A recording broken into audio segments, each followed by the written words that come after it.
तेजस्वी यादव ने कहा कि जे हम 200 यूनिट बिजली फ्री करेंगे, तो नीतीश जी गप देना 125 यूनिट कर दिए। तेजस्वी कहा कि 150 हमारी सरकार होगी तो 1500 रुपया हम वृद्धा पेंशन देंगे, तो 1100 दे दिए। ये 5 गो सीट मिलेगा कि नहीं पूरे बिहार में, ये कहना मुश्किल है। लेकिन प्रशांत किशोर के पास कोई जातीय वोट नहीं है कि वो किसी को हरा सकते हैं, किसी को जिता सकते हैं। तो इस दशक से जो राजनीति था उनका, सुभाष सिंह का, वो समाप्त है। देखिए, हिंदू समीकरण में, जातीय समीकरण में वो जीतते आए, लेकिन वो नेता नहीं थे। किसी का कोई काम नहीं करना था, कोवाडेक्स, समझिए ना। बच्चे बाहर जो पढ़ने जाते हैं, वो हम ही लोगों का बच्चा बाहर पढ़ता है, वो नहीं चाहता है कि हम बिहार में रहें।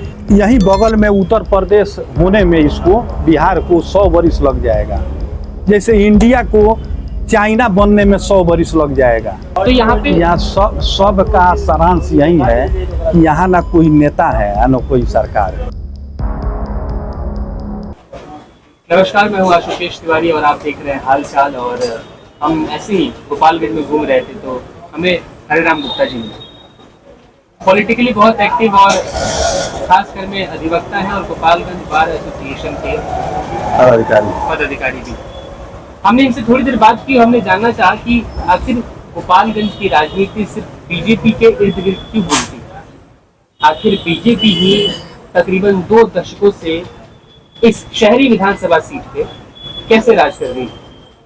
इसी से मैं शुरू करूंगा कि आप काफी टाइम से इस शहर को देख रहे हैं, नीचे से लेकर ऊपर तक बनते देखा। आपको क्या लगता है कि आखिर इन 2 दशकों में क्या हुआ कि बीजेपी, लोग यहाँ के बीजेपी को छोड़ ही नहीं पा रहे। 1995 में आनंद मोहन यहाँ चुनाव लड़ने के लिए आए हुए थे। बीपीपा उनका पार्टी जो था, उसमें ये सुभाष सिंह विधायक उनका बहुत मदद किए थे। उस समय आरजेडी चुनाव जीता। उसके पहले यहाँ सुरेंद्र सिंह आरजेडी से या जनता दल से लगातार विधायक हुआ करते थे। पहले आरजेडी जनता दल के हाथ में था ये विधानसभा। जब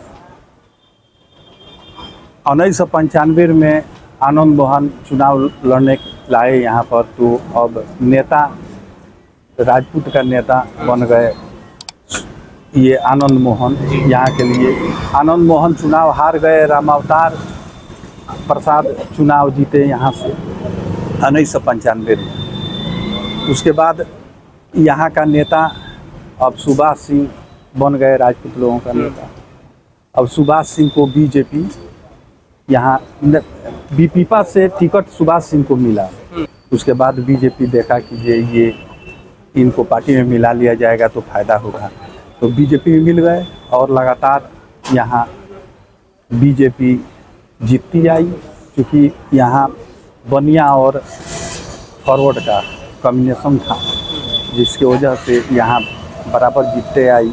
और यहाँ विपक्ष में रियाजुल हक राजू चुनाव लड़ते थे।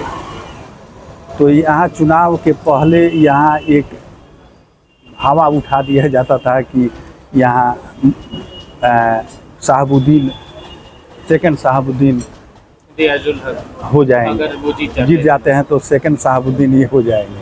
अब हिंदू वोट एक जगह कन्वर्ट हो जाता था और बीजेपी यहाँ से जीत रही थी। इस चुनाव में जब उपचुनाव हुआ, अभी जो उपचुनाव हुआ, कुतुब देवी उनकी पत्नी थी, उनको टिकट मिला और आरजेडी से ये गुप्ता जी को टिकट मिला।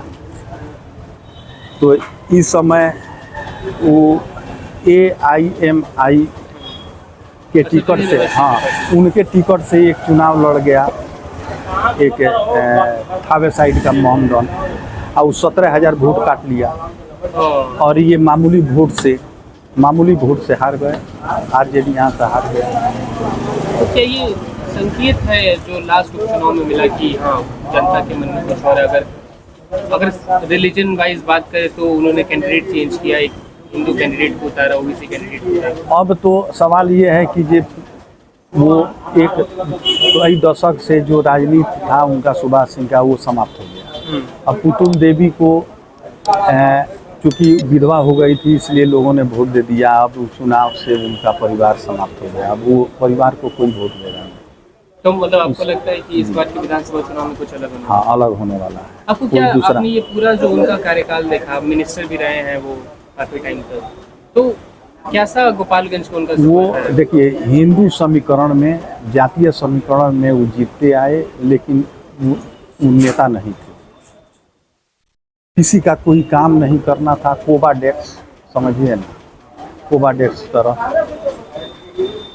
कोई काम था नहीं, कोई काम करना नहीं था। लेकिन इसी तरह जातीय समीकरण और धार्मिक धर्म के नाम पर वोट मिलते गया।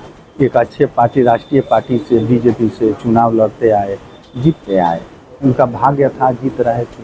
लेकिन तो मतलब अगर जातीय समीकरण और हिंदू कार्ड नहीं होता और खासकर में बीजेपी का भी बैक नहीं होता जो कि हिंदुत्व का कार्ड, तो नहीं जीतते, तो नहीं जीतते, मतलब उन्होंने उतना कुछ खास नहीं किया। अच्छा, आप जब इस चुनाव की बात कर रहे हैं और अगर हम देखें तो आपकी बातों से भी लगता है कि हाँ, इस बार लगता है जातीय समीकरण पे नहीं लोग निकल के काम पे वोट करेंगे, क्योंकि लोगों के अंदर एक गुस्सा और आक्रोश भी है कि हम गोपालगंज में डेवलपमेंट के नाम पे कुछ नहीं हुआ है। प्रशांत किशोर भी आजकल खूब बिहार घूम रहे हैं। वो हमेशा शिक्षा, रोजगार, स्वास्थ्य, इन्हीं सब चीजों की बात कर रहे हैं। शराबबंदी को खत्म करने की बात कर रहे हैं। क्या लगता है कि बिहार के लोगों में उनकी पहुंच है या फिर? देखिए, बिहार एक पिछड़ा राज्य है। यहाँ पर जात पात कूट कूट कर भरा हुआ है। यहाँ जो राजनीति होता है जात पात पर होता है। यहाँ बीजेपी के पास फॉरवर्ड प्लस बनिया का वोट है और आरजेडी के पास मुस्लिम और यादव का वोट बैंक है। नीतीश कुमार के पास कोयरी कुर्मी का वोट है। लेकिन प्रशांत किशोर के पास कोई जातीय वोट नहीं है। ब्राह्मण है, ब्राह्मण उनको वोट दे नहीं रहा है। जब ब्राह्मण वोट नहीं देगा, जातीय समीकरण उनके साथ नहीं है, तो कोई वोट उनको देने नहीं जाएगा। वो टाई टाई फीस हो जाएंगे। भले हाँ, वो भले जिसको टिकट देंगे वो अपने जातीय समीकरण में 2-4-5 हज़ार वोट काट ली, इससे ज़्यादा वो कुछ करने नहीं जा रहे हैं। दूसरा चीज़ कि वो किसी को हरा सकते हैं, किसी को जिता सकते हैं, ये काम करेंगे।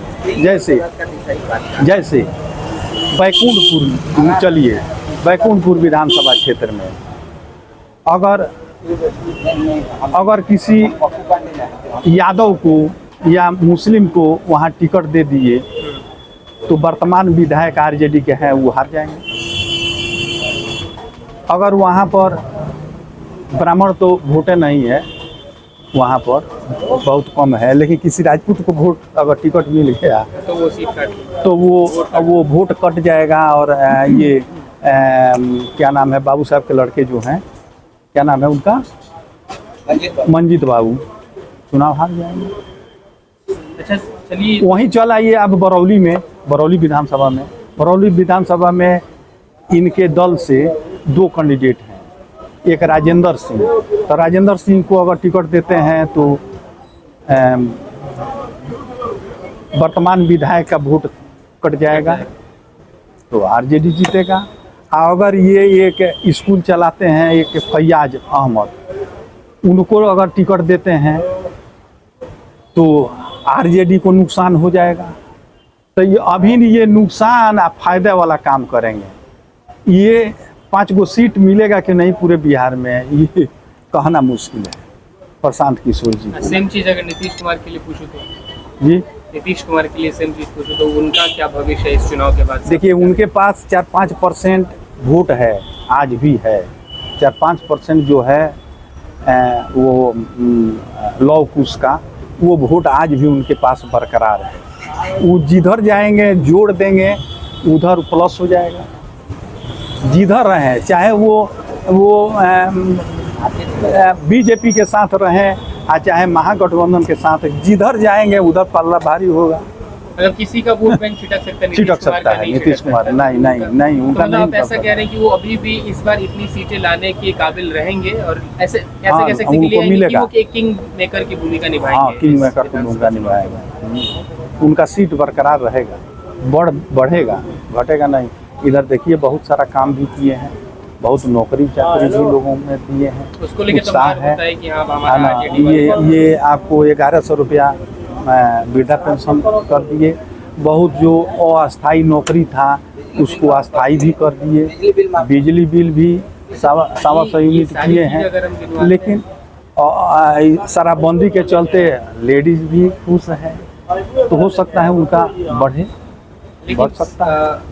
लेकिन सवाल तो यही है ना कि हम कभी इस बारे में बात नहीं करते हैं कि बिहार की जो महंगाई दर है वो दिल्ली जैसे राज्य, उत्तर प्रदेश जैसे राज्य, झारखंड जैसे राज्य, उनसे भी ज़्यादा क्यों है? क्यों यहाँ पे पेट्रोल महंगा है? क्यों यहाँ पे बिजली महंगी है? ठीक है, आप बोल रहे हैं कि 125 यूनिट के आसपास अगर बिजली माफ की गई है तो यहाँ पे यहाँ सब का सारांश यही है कि यहाँ ना कोई नेता है ना कोई सरकार है। सबका सारांश यही, सारी लोगों की, नेता हो या जनता हो, सबकी नैतिक पतन हो चुकी है। इसीलिए यहीं बगल में उत्तर प्रदेश होने में इसको, बिहार को 100 वर्ष लग जाएगा। जैसे इंडिया को चाइना बनने में 100 वर्ष लग जाएगा, इतना डिफरेंस है। आपको अमेरिका, इंडिया 1947 में आज़ाद हुआ, 1949 में अमेरिका आज़ाद हुआ, कहाँ से कहाँ चला गया? क्यों चला गया? यहाँ की सोच जो है, लोगों की सोच जो है वो बहुत निम्न स्तर की है, इसलिए यहाँ विकास नहीं हो रहा है। यही कारण है। बच्चे बाहर जो पढ़ने जाते हैं, वो हम ही लोगों का बच्चा बाहर पढ़ता है, वो नहीं चाहता है कि हम बिहार में रहें। ये स्थिति है यहाँ का। जात पात, धर्म, मजहब में लोग बंट गए हैं। और जो विकासशील राज्य आप देख रहे हैं, वहाँ पर हर साल सरकार बदलती है, और यहाँ पर कोई 20 साल से, कोई 15 साल से राज कर रहा है। परिवर्तन होगा तभी तो विकास होगा। जैसे तेजस्वी यादव ने कहा कि जब हम 200 यूनिट बिजली फ्री करेंगे, तो नीतीश जी गप देना 125 यूनिट कर दिए। वो तेजस्वी कहा कि 150 हमारी सरकार होगी तो 1500 रुपया हम वृद्धा पेंशन देंगे, तो 1100 दे दिए। तो जब सरकार चेंज होते नहीं रहेगी तो मोनोपोली रहेगा। इसीलिए यहाँ का विकास बिहार का नहीं हो रहा है। आपने गोपालगंज की कहानी सुनी और उसके बाद से थोड़ा सा हमने बात की कि आने वाला बिहार का फ्यूचर कैसा होने वाला है, लेकिन जिस हिसाब से सर बता रहे हैं कि अभी भी चुनाव जात पात और धर्म पे ही लड़ा जाएगा, किसी को कोई फर्क नहीं पड़ता कि वृद्धा पेंशन में 1100 आ रहा है लेकिन आप सिलेंडर भी 1100 का खरीद रहे हैं। 125 यूनिट बिजली फ्री है लेकिन सबसे ज़्यादा यूनिट का पैसा आप ही दे रहे हैं। और किस परिवार में 125 यूनिट इस्तेमाल हो रहा है, जिसके घर में फ्रिज, एसी, कूलर, पंखा, मोटर चलता है? यहाँ पे कौन सा घर है जो बताइए 125 यूनिट का इस्तेमाल कर? लेकिन कोई इसको सोचेगा नहीं, बस सोचेगा कैंडिडेट किसको मिला, यादव है या फिर मुसलमान है या फिर ब्राह्मण है या फिर राजपूत है। अलग अलग जिला घूम रहे हैं, फिलहाल गोपालगंज में हाल चाल बताएंगे। अगले जिले में भी सिवान भी जाएंगे, सहरसा जाएंगे, पूर्णिया जाएंगे। हमारे चैनल के साथ बने रहिए। बहुत बहुत धन्यवाद।